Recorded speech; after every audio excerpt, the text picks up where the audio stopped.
Chapter 159।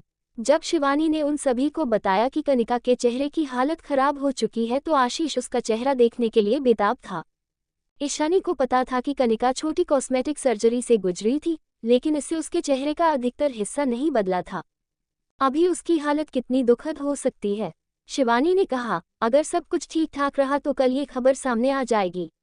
उद्धरण चिन्ह। क्या? ईशानी को समझ नहीं आया कि उसके कहने का क्या मतलब है। शिवानी हंसते हुए बोली, उसका चेहरा सूज गया था लेकिन उसके बावजूद भी वह सेरेमनी में गई है। उद्धरण चिन्ह। गॉड, क्या ऐसे वह लोगों को डरा नहीं देगी? आशीष ने चिल्लाकर कहा। अभिमान ने शिवानी की तरफ देखा और शांति से कहा, तो तुम ग्रैंड सेरेमनी में कनिका के बदसूरत तस्वीर लेने के लिए एक रिपोर्टर की व्यवस्था करोगी और रातों रात एक रिपोर्ट लिखोगे और कल उसे ऑनलाइन पोस्ट कर दोगी जिससे उसका मजाक बनाया जाए। उद्धरण चिन्ह। इतना कहने के बाद शिवानी ने अपना सिर हिलाया और ईशानी से कहा, ईशी, तुम्हारा पति वास्तव में बहुत स्मार्ट है। उसने बिल्कुल ठीक अंदाजा लगाया कि मैं क्या करने जा रही हूँ। उद्धरण चिन्ह। ईशानी अजीब तरह से मुस्कुराए। क्या ऐसी बात है? उद्धरण चिन्ह। दरअसल वह जो कहना चाहती थी वह ये था कि उसने इसका अनुमान तो लगा लिया था लेकिन वह इतने निश्चित नहीं थी। मैं उम्मीद करती हूँ कि कल जल्दी आ जाए। उद्धरण चिन्ह। शिवानी शक्कर भी अपनी एक्साइटमेंट छुपा नहीं पा रही थी। मैं भी। आशीष भी काफी एक्साइटेड था। हर कोई जानता था कि एक लड़की के लिए उसका चेहरा कितना कीमती होता है, और जब तक कनिका का सुजा हुआ चेहरा ऑनलाइन उपहास का एक टॉपिक बना रहता तो कोई कल्पना भी नहीं कर सकता था कि उसके ऊपर इस चीज का कितना प्रेशर बनेगा। कनिका ने उसकी भाभी के साथ काफी गलत किया, जिसकी सजा तो उसे मिलनी ही थी। मुझे लगता है कि तुम्हें अपने एक्सप्रेशन पर कंट्रोल करना चाहिए। उनकी इतनी बेतहाशा मुस्कुराहट देखकर बाहरी लोग सोच सकते हैं कि उनकी कोई लॉटरी लगी हो जिसमें उन्होंने जैकपॉट जीत लिया हो। अभिमान ने आगे बढ़कर उसके कंधों को गले लगाया और मंद मंद मुस्कुराया। मैंने जो करना है उन्हें करने दो, वरना जो एक्साइटमेंट उन्हें कल देखने को मिलेगी वह उसका सामना नहीं कर पाएंगे। उद्धरण चिन्ह। ईशानी ने उसकी तरफ देखकर अपनी गर्दन हिला दी। कहीं दूसरी तरफ इंटरनेशनल एग्जीबिशन सेंटर पर ग्रैंड सेरेमनी पूरे जोड़ों छोरी पर थी। कोई नहीं जानता था कि कल की सुर्खियां यही बनेगी। नंदिनी ने अपने हाथ में वाइन का गिलास पड़ा हुआ था और वह एक कोने में शांत खड़ी हुई थी। आज उसने अपने चेहरे पर रोज के मुकाबले थोड़ा ज्यादा मेकअप किया हुआ था। उसकी आंखें उसे लंबे व्यक्ति पर टिकी हुई थी जो कुछ ही दूरी पर दूसरों के साथ बातें कर रहा था। नंदिनी उनकी कोई बातें सुनाई नहीं दे रही थी लेकिन वह व्यक्ति बात करते हुए बीच में हंसने लगा। ये देखकर नंदिनी के होठों पर एक व्यंग्यपूर्ण मुस्कान फैल गई। यहाँ आते हुए उसने कहा था कि अगर उसकी भाभी ने उसे इसमें शामिल होने के लिए नहीं कहा होता तो वह इतने उबाऊ प्रोग्राम में नहीं आते। ये खुद उसके चेहरे पर एक तमाचा था कि वह इतनी खुशी से हंस रहा था। उसने उसे वहां छोड़ दिया था और अकेले एक के बाद एक आदमी से मिलते हुए उनके साथ ड्रिंक कर रहा था। इस वक्त वह काफी बिजी था। नंदिनी ने गुस्से में अपना सिर उठाया और एक ही बार में सारी वाइन पी गई। उसे उसका टेस्ट काफी पसंद आया। अपने सामने के नज़ारे में खोए हुए उसने इधर उधर देखकर उसे वेटर को सर्च किया जो वाइन सर्व कर रहा था, लेकिन अचानक ही उसकी नज़र एक इंसान पर पड़ गई जो थोड़ा जाना पहचाना था। उसने बेटे को ढूंढना बंद कर दिया और उसकी तरफ चल पड़ी। हालांकि उसे हाल में काफी सारे लोग मौजूद थे और पलक झपकते ही वह आदमी उसकी नज़रों से गायब हो गया। नंदिनी थोड़ा हंसने लगी और भीड़ में खड़ी हो गई। उसकी नज़रें अभी भी उसे आदमी की तलाश में थी। अचानक ही पीछे से किसी ने उसके कंधे को थपथपाया। वह पीछे मोड़ी और उसकी आंखें एक जोड़ी साफ आंखों से जा मिली। क्या तुम किसी को ढूंढ रही हो? उस व्यक्ति ने एक मुस्कुराहट के साथ उससे पूछा। वह एक पल के लिए हैरान रह गई और फिर उसने अपना सिर हिलाया। नहीं, मैं बस वॉशरूम देख रही थी। उद्धरण चिन्ह। उसने इधर उधर देखा और विनम्रता से मुस्कुराई। ये जगह बहुत बड़ी है। मुझे ये भी नहीं पता कि वॉशरूम कहाँ है, क्या आप जानती हैं? उद्धरण चिन्ह। उसके सामने खड़े हुए व्यक्ति ने अपना सिर हिलाया। हाँ, मैं तुम्हें वहां लेकर चलती हूँ। उद्धरण चिन्ह। नंदिनी उसे मना नहीं कर पाई। Thank you. उद्धरण चिन्ह। बाथरूम हॉल के एक कोने में स्थित था। शोर शराबी वाली जगह से बिल्कुल अलग, वह जगह विशेष रूप से शांत थी। नंदिनी को बाथरूम जाने की कोई जल्दी नहीं थी, लेकिन वह उसे लड़की को घूर रही थी जो उसे यहाँ लेकर आई थी। उसके लगातार इस तरह घूमने की वजह से वह लड़की थोड़ा घबरा गई थी। उसे लगा कि उसके चेहरे पर कुछ लगा होगा।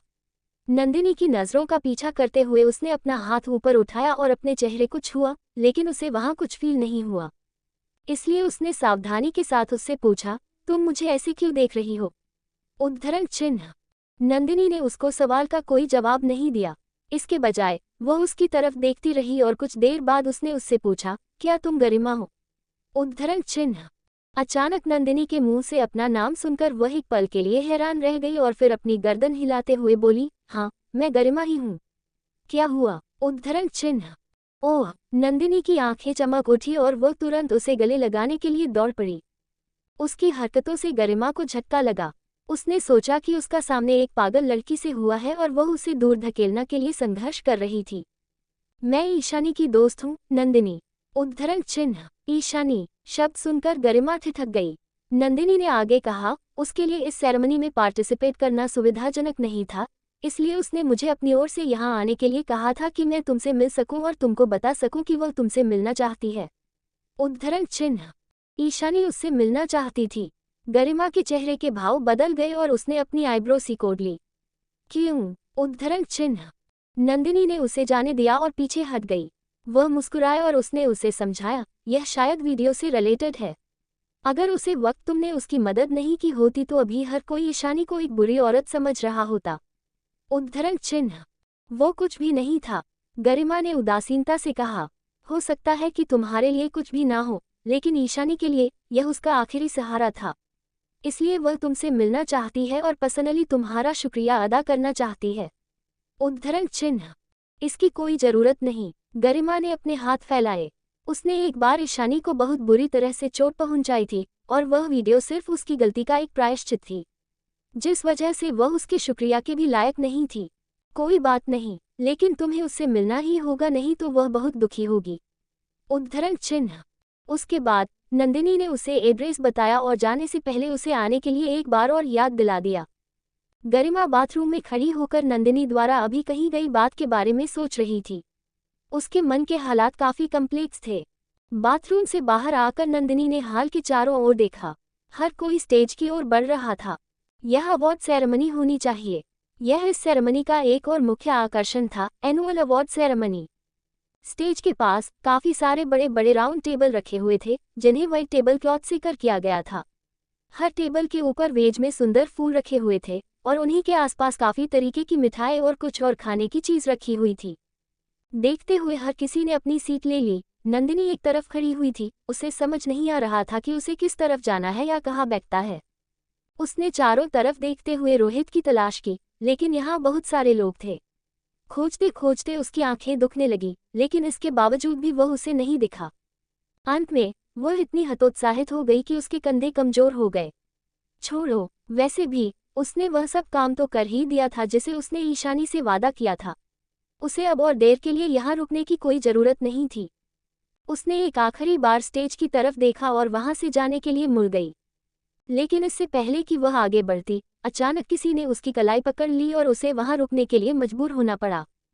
नंदिनी, क्या तुम वापस जा रही हो? उद्धरण चिन्ह। उसके पीछे से एक धीमी और कर्कश आवाज आई और वह साफ साफ बता सकती थी कि इस आवाज में दबा हुआ गुस्सा था। नंदिनी ने अपना सर घुमाया और उसकी क्रोधित आंखों पर मजाक करते हुए मुस्कुराई। तो मिस्टर मेहरा, आपको मैं अभी भी याद हूँ। उद्धरण चिन्ह। रोहित ने अर्थपूर्ण दृष्टि से उसके सुंदर चेहरे को देखा। आज ग्रैंड सेरेमनी में शामिल होने के लिए उसने मेकअप किया हुआ था। थोड़े से मेकअप की वजह से उसका सुंदर चेहरा और भी ज्यादा आकर्षक लग रहा था। उसके लंबे बाल बंधे हुए थे, जिससे उसकी गोरी और लंबी गर्दन दिख रही थी। नगरी ने एक लंबी ब्लैक ड्रेस पहनी हुई थी जो उसके कंधों से उतरी हुई थी, जो उसके खूबसूरत उभर को उजागर कर रही थी। वह आज रात बेहद खूबसूरत लग रही थी। उसकी तरफ देखते हुए रोहित की काली आंखों में इच्छाएं चमकने लगी। उसकी नज़र बहुत कामुक और सीधी थी। नंदिनी उसकी नज़र से इतनी घबरा गई कि उसने संघर्ष किया और अपना हाथ हटाने की कोशिश की, लेकिन उसके पास इतनी ताकत नहीं थी कि वह ऐसा कर सके। वह चाहकर भी रोहित की पकड़ से अपना हाथ नहीं छुड़ा पा रही थी। रोहित, ये तुम क्या कर रहे हो? उसने गुस्से में रोहित की तरफ देखा। रोहित उसकी तरफ देखकर मुस्कुराया। अगर अब तुम यहाँ आई हो तो अब अंत तक यहीं पर रहो।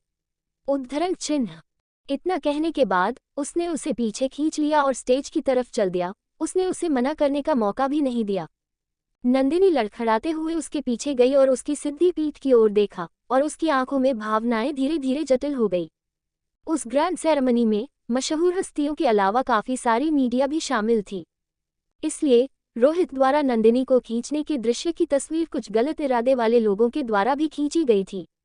हालांकि उन दोनों में से किसी ने भी इस पर ध्यान नहीं दिया और वह सीधे अपनी जगह पर जाकर बैठ गए। साल के सबसे पॉपुलर एक्टर देव इस अवार्ड को डिजर्व करते थे। वरुण सबसे पॉपुलर डायरेक्टर को भी अवार्ड मिला।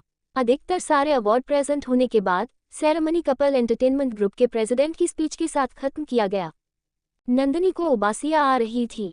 उसने अपनी आंखें खोली और इधर उधर देखा। वह सोच रही थी कि इतनी बोरिंग सेरेमनी को खत्म होने में इतना लंबा समय कैसे लग सकता है और उसे और कितने समय के लिए यहाँ पर रुकना पड़ेगा। वह उठकर खड़ी हो गई। रोहित जो उसके बगल में बैठा था ने उसकी तरफ देखा और अपनी आईब्रोज ऊपर उठा ली। तुम क्या कर रही हो? उद्धरण चिन्ह। मुझे कुछ करना है, मुझे जाना होगा। उद्धरण चिन्ह। इसके बाद नंदिनी ने रोहित की तरफ देखा भी नहीं और सीधे उसी दिशा में चल दी जहां पर माया खड़ी हुई थी। ये देखकर रोहित की भौहें तन गई और उसकी नजरें नंदिनी के दुबले पतले शरीर पर टिक गई। समीर, मैं बाद में खुद गाड़ी चलाकर आ जाऊंगी, तुम अभी जा सकते हो। उद्धरण चिन्ह। उनके करीब जाते हुए नंदिनी ने माया के मुंह से समीर नाम सुना। वह वहीं रुक गई और उसकी भौहें आपस में सिकुड़ गई। क्या उसका नाम समीर था?